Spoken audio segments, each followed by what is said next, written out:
E no Giro Ambiental desta semana a gente vai falar sobre o mercado de carbono, esse mercado tão promissor economicamente e essencial para que o Brasil faça a transição para a economia verde. E para falar sobre esse assunto a gente convidou a Natiela Souza, que é consultora da SG4. Muito obrigada pela sua participação aqui com a gente, Natiela. Olá, eu que agradeço pelo convite. Natiela, esse mercado tem números muito promissores, né? Sim, é um mercado que está muito em alta. Hoje em dia tem se falado muito. No Brasil, principalmente, está muito aquecido por conta da COP30 que vai ser sediada aqui no ano que vem, no Pará. Então, está muito em alta. Realmente é um tema que está se falando muito. E Natiele, a gente tem alguns desafios ainda para que ele fique redondinho. O primeiro deles seria a regulamentação. Sim, é um passo extremamente importante. Regular o mercado traz todo esse processo de regulamentação, né? Então, as empresas elas conseguem fazer as transições, as compras de uma forma muito mais objetiva e pragmática. Então, a PL que está sendo aprovada no Senado, com certeza, é um passo muito importante para o país, porque traz, então, a força, né, do mercado regulado. Hoje já se tem o voluntário, mas das empresas elas acabam tomando a iniciativa de aderir a esse mercado de forma ativa mesmo, né, de buscando esses processos para melhoria aí dos processos da empresa, das emissões. Mas o mercado regulado vai ser um gigantesco avanço aí para o país.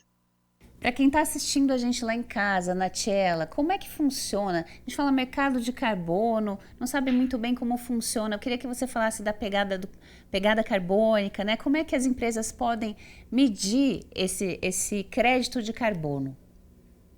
Muito legal. O primeiro passo, né, para as empresas entrarem nesse processo é fazer o diagnóstico. E o diagnóstico ele se inicia fazendo um inventário de emissões de gases de efeito estufa. E hoje no Brasil é possível fazer através da metodologia do GHG Protocol, em que há a base de cálculo, né? Então, o primeiro passo é a empresa entender aonde que emite, né?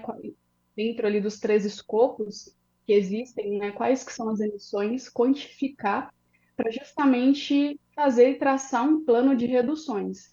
E aí é que entra os créditos, né? Quando a empresa ela entende que ela precisa fazer ali a compensação, né, das emissões, ela busca nos créditos a forma então de compensar e chegar naquele carbono neutro, né, que é o objetivo do Acordo de Paris, que é ficar ali nas emissões de 1,5 graus Celsius, e essa é uma forma, né, da gente buscar a redução, né, a compensação dessas emissões de gás de efeito estufa.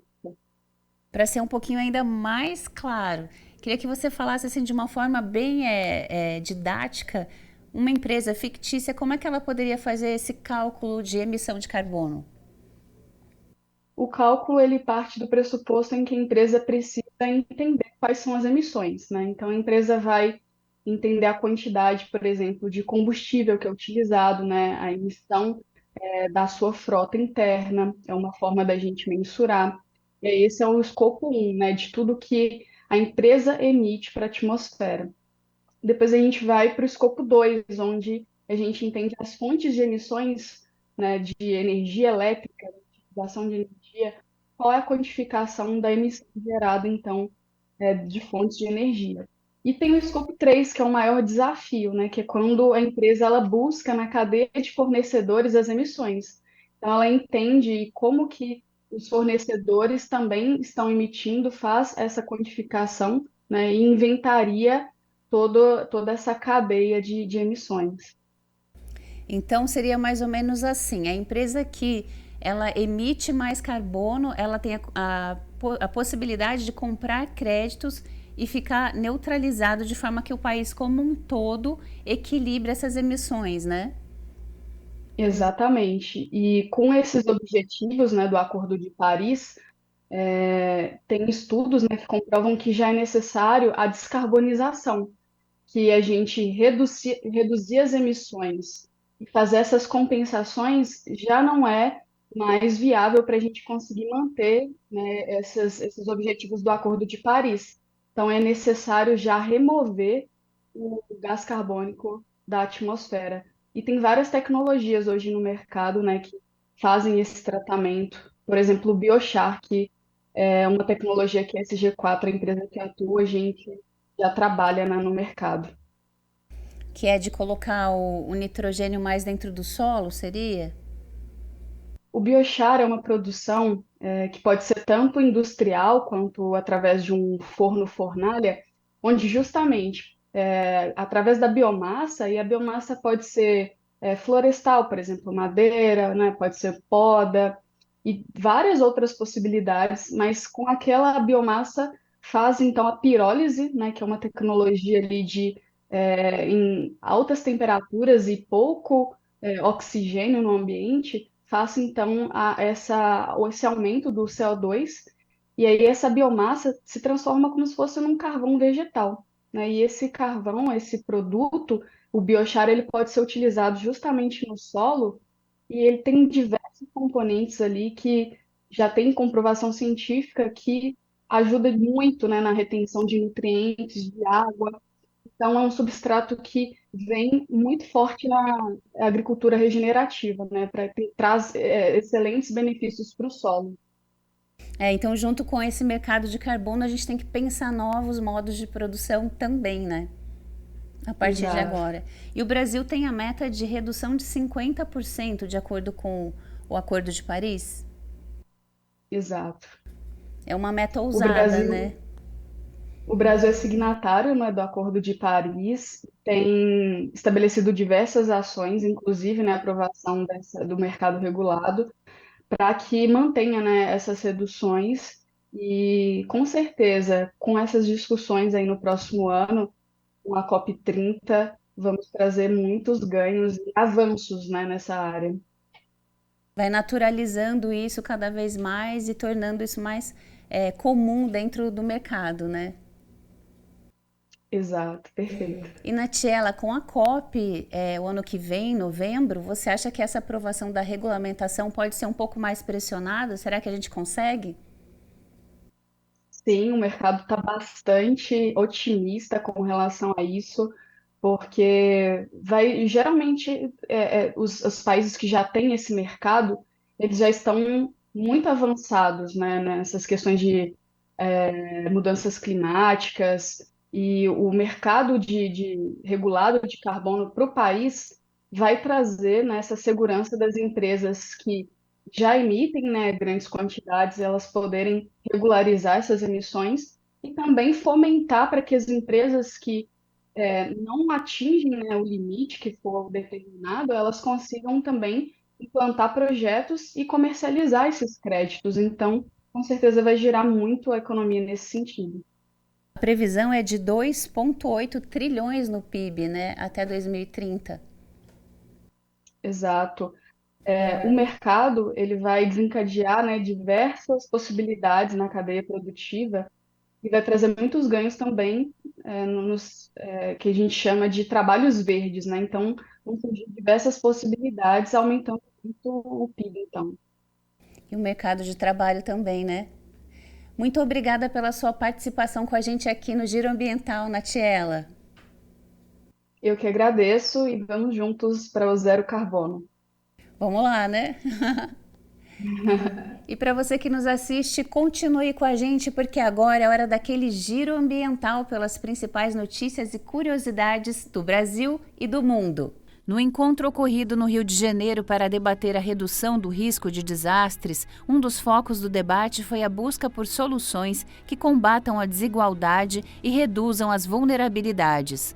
O Grupo de Trabalho de Redução de Risco de Desastres do G20 concluiu uma rodada de discussões sobre as prioridades que deverão ser dadas pelas nações que integram o G20. No enfrentamento aos eventos climáticos globais, o Rio de Janeiro também sediará a cúpula de chefes de governo das nações que integram o G20 em novembro deste ano. Segundo o Ministério da Integração e Desenvolvimento Regional, que representa o Brasil no GT, A cobertura global de um sistema de alerta precoce para desastres e a criação de infraestruturas que sejam resilientes a catástrofes e alterações climáticas são ações de combate às desigualdades diante de situações emergenciais. O GT também destacou a necessidade de estratégias de financiamentos para reduzir os riscos de desastres, a adoção de soluções baseadas na natureza e a recuperação, reabilitação e reconstrução em casos de desastres. Além de apresentar as prioridades, o grupo de trabalho está desenvolvendo produtos que possam colocar em prática iniciativas discutidas no evento. Um relatório com essas propostas será encaminhado para a cúpula do G20 em novembro. O secretário nacional de Proteção e Defesa Civil, Volney Wolff, destacou a necessidade de financiamento de recursos públicos e privados, a contribuição de outros agentes financeiros na gestão de eventos climáticos mundiais. O financiamento também desempenha um papel vital na capacitação e treinamento de equipes de resposta a emergências, assim como na redução e conscientização da população sobre o risco de desastres, segundo nota divulgada pelo Ministério da Integração e Desenvolvimento Regional. Cerca de 1.800 pinguins morreram em Florianópolis na temporada de migração de 2024. A ONG R3 Animal atua no resgate, reabilitação e reintrodução de animais marinhos à natureza. Segundo a ONG, ao todo, 1.970 pinguins de Magalhães, vivos e mortos, foram registrados em Florianópolis até 30 de julho deste ano. Desses, apenas 126 estavam vivos no momento do resgate. No passado, na mesma temporada de migração, foram 2.028 pinguins contabilizados na capital.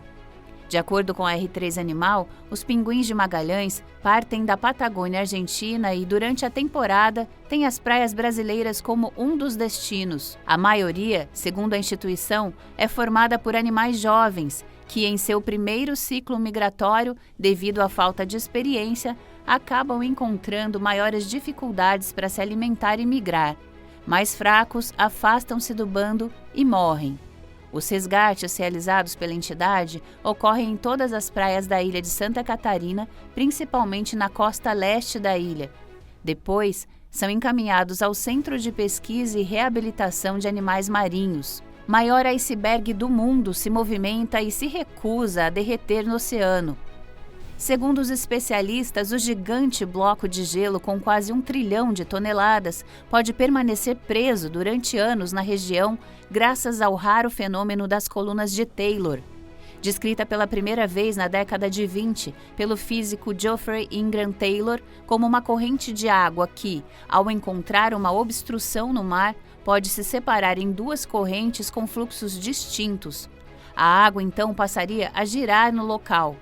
De acordo com a rede britânica BBC, a obstrução em questão é uma protuberância, algo como uma lombada, de 100 quilômetros de largura no fundo do oceano, conhecida como Peary Bank. A espiral de água está no topo dessa protuberância e o iceberg A23A foi capturado pela água rotatória da região. Com uma área de cerca de 3.600 km², o equivalente a 2 cidades de São Paulo ou 3 vezes o Rio de Janeiro, o A23A é considerado o maior iceberg do mundo. Desde 2020, a formação começou a migrar em direção às águas mais quentes, mas, curiosamente, em abril deste ano, fixou-se em um ponto do Oceano Antártico e pode demorar anos até que se solte e, inevitavelmente, derreta. No início de abril de 2024, o A23A entrou na corrente circumpolar antártica, um gigante fluxo que movimenta 100 vezes mais água ao redor do globo do que todos os rios da Terra juntos. Normalmente, isso teria feito com que o iceberg fosse lançado ao Atlântico Sul, mas não foi o que aconteceu. O A23A permanece há meses no mesmo lugar ao norte das Ilhas Orcádias do Sul, girando em direção anti-horária 15 graus por dia. Há pelo menos 1 quilômetro de água separando a sua parte inferior e o fundo do mar, o que descaracteriza um simples encalhe. Atualmente, apenas 1/4 do fundo do mar da Terra foi mapeado usando os melhores padrões modernos.